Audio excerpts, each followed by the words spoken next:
Hello and welcome to Teaching Through Repertoire. This is El Toro, the viola part. We're going to do a quick tutorial through all the challenges of the piece, and then I'll do an entire playthrough so you have a play-along track to practice with. First thing we're going to look at is this bowing. Now there's a lot of printed bowings in this part, but I highly recommend choosing this one. We have first finger E to begin the piece with a lift, down, lift. And then in measure 2, we have, of course, a down bow to start, but then I think it's a much more powerful bowing to do down, up, up.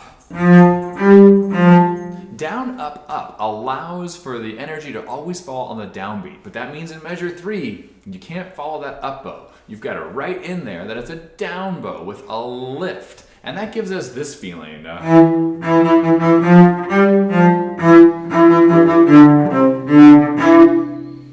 So that means looking at your music, measures 1, 3, 5, and 7 should all start with a down bow and have a lift, and measures 2, 4, 6, and 8 should all be marked down, up, up.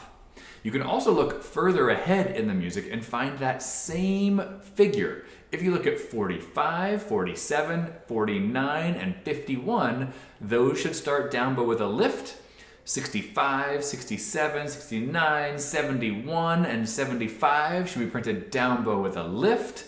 And then all those quarter note answers, 46, 48, 50, 52, 66, 68, 70, 72, they should all be printed down, up, up. That way we have strong downbeats and up bows that lead to the next downbeat.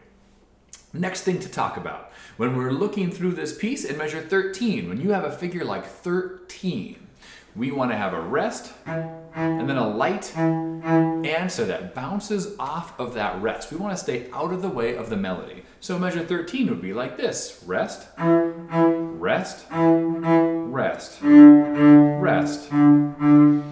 Let the bow leave the string just a little bit so that the instrument has resonance, but we don't want the bow to get stuck on the string like this. The instrument no longer has any bounce or forward motion. So we want to make sure our bow is on the string, but that it leaves the string just a little bit. That way we have space and resonance. Now looking ahead at 20, you get the melody, violas. That's right. You have a lift, and then you play a scale up to first finger B. Remember the key signature. Even though it sounds minor, we have an F sharp. It's because it's in the key of E minor or G major. So here's measure 20. Lift with an F sharp in the scale. Okay? So here's measure 20, very slowly. 1 and 2 and 3 and lift. Scale. Now you'll have heard this melody before because the violins have it first. When we see a dotted half note, that's worth 3 beats. So the tricky thing about this melody is managing all the different rhythms. We have the long dotted half note, 1, 2, 3, the short quarter notes, the subdivided eighth notes, 1 and 2 and then we have the F sharp tie, 3, 1, 2, which is a slow down bow, which puts us out of balance for the up bow on the following F sharp to get to the G half note, eighth note. You're in a lot of parts of your bow, and you have to make sure that your fingertips are really relaxed so that when we do have to change directions in places that we're not necessarily comfortable with, that it still has a nice round sound that goes through the phrase as opposed to getting stuck. So here's measures 20 through 31 slowly, the viola melody. Ready and set and go. 1, 2, 3, 21, 2,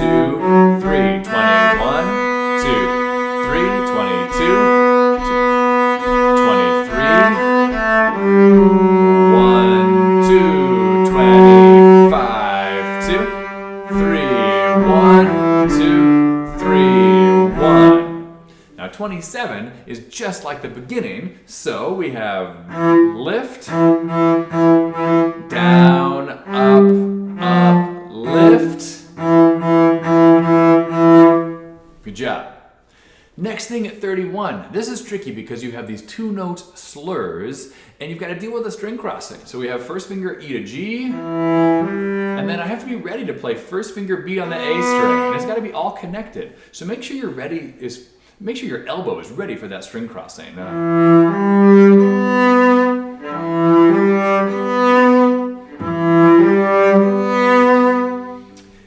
happen several times in a row. You have to feel the empty downbeat, get your body ready for a nice connected up bow into usually a long note, which means that we have to save our bow as we're trying to sustain our sound. Here's measures 31 all the way to measure 53, because we're going to cover several things that we've already covered before. We're going to put them all together. We have our lifts, we have our double ups, we have our melody. So here we are at measure 31.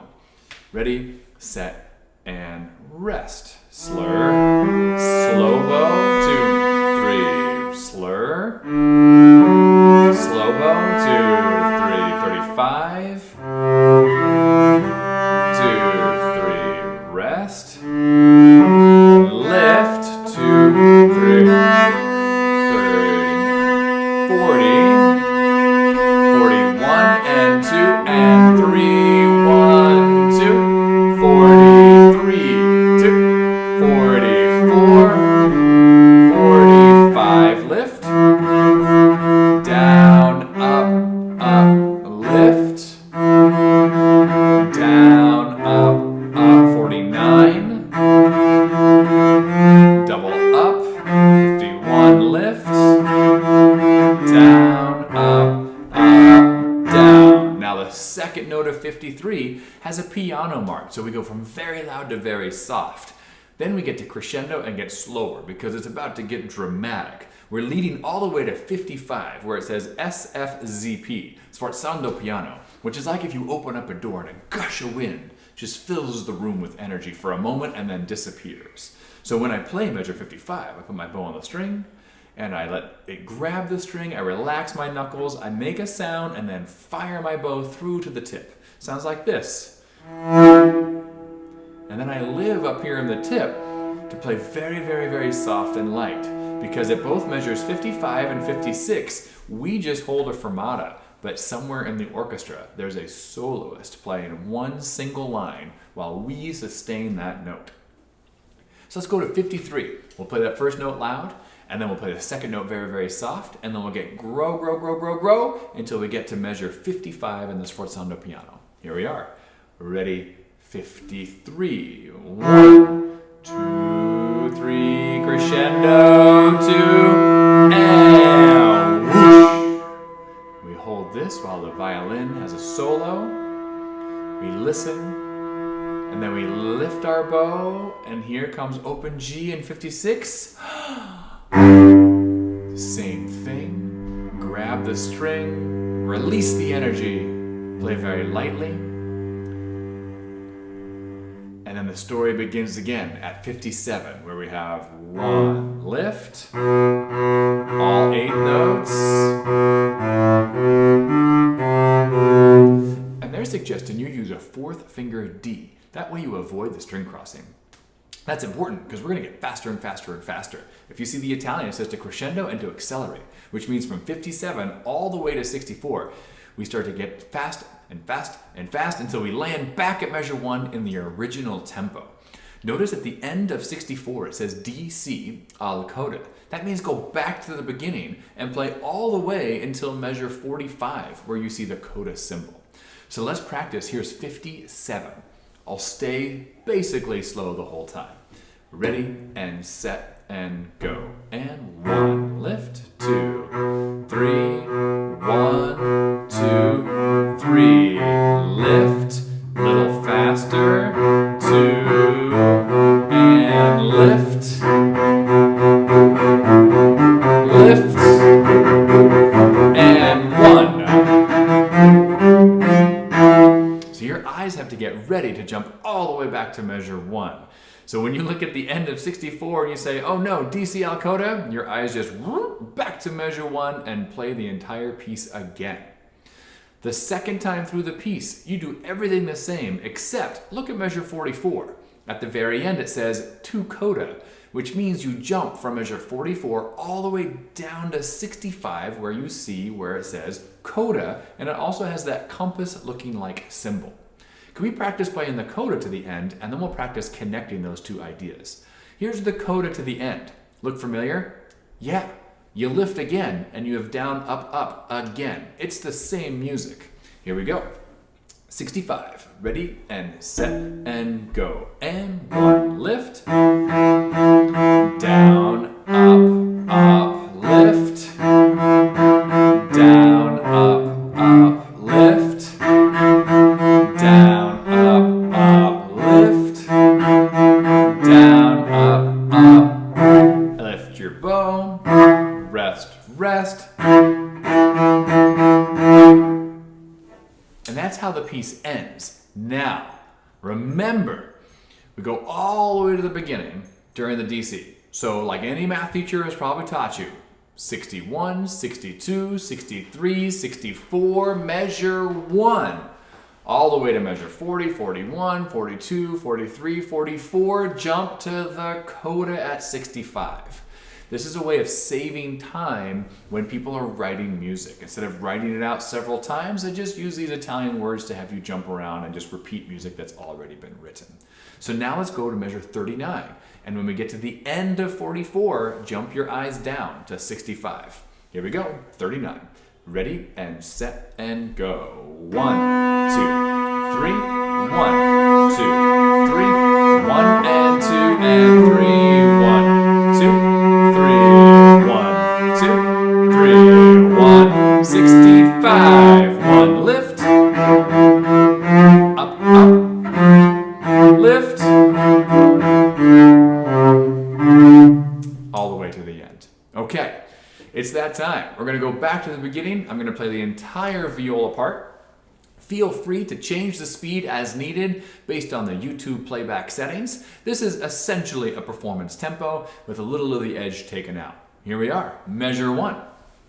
1, 2, and 3, and measure 1. Go. Lift, measure 2, lift, down, up, lift, down, up, lift, down, up, rest, rest, 13 and rest, 14, 15, 16, 17, 18, 19, lift, 1, 2, 3, 1, 2, 3, 1 and 2 and 3, 1, 2, 3, 1, 2, 3, 1, 2, 27, 2, 3, 1, up, lift, 1, 2, 3, rest, 2, 2, 3, rest, 2, 3, rest, 2, 3, rest, lift, 39, 2, 3, 1, 2, 3, 1, 2, 3, 1, 2, 3, 1, 2, 3, 1, 2, 45, 2, 3, down, up, lift, down, up, lift, 2, 3, down, up, lift, down, up, piano, 2, 3, crescendo, and whoosh. Soloist in the background. Look ahead to 56. Stop your bow. Watch the conductor. 2, 3. Let the cellist have their moment, nice and soft. And here comes 57. Ready and set and slow. Lift. 4th finger D. Lift. 61. And beginning. And 2 and 3 and 1, 2, 3. 1, 2, 3. 1, 2, 3. 1, 2, 3. 1, 2, 3. 1. And 1, 2, 3. Rest. Rest. 1, 2, 3, 13, 14, 15, 16, 17, 18, 19, lift, 21, 2, 3, 1, 2, 3, 1, 2, 3, 1, 2, 3, 1, 2, 3, 1, 27, lift, down, up, lift, 1, 2, 3, 31, slur, 2, 3, slur, 2, 3, slur, 2,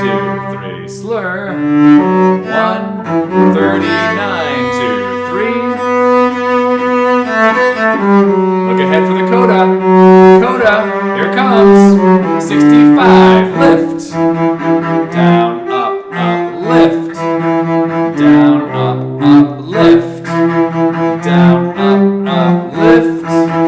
Down, up, 73. Rest, rest, rest, rest.